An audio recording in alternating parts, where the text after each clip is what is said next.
চলো আগা।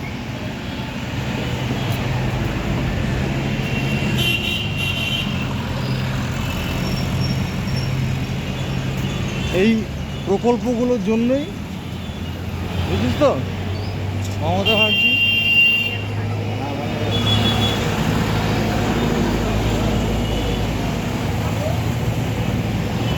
প্রকল্পগুলো সত্যিই ভালো এবং এগুলো অনুকরণ করে অন্য রাজ্যেও অনেক কিছু দিচ্ছে। যেমন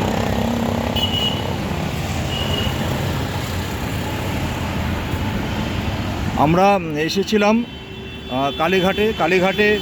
কালীঘাটে পুজো দিয়ে, মায়ের পুজো দিয়ে আমরা আমাদের পশ্চিমবঙ্গের মুখ্যমন্ত্রী মমতা ব্যানার্জির বাড়ি দেখে এলাম।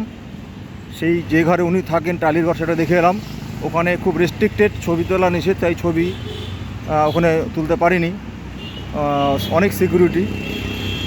যাই হোক, ওনার সিএমের, আমাদের সিএম পশ্চিমবঙ্গের, তার মাননীয় মুখ্যমন্ত্রী মমতা ব্যানার্জির বাড়ি দেখার সৌভাগ্য হলো।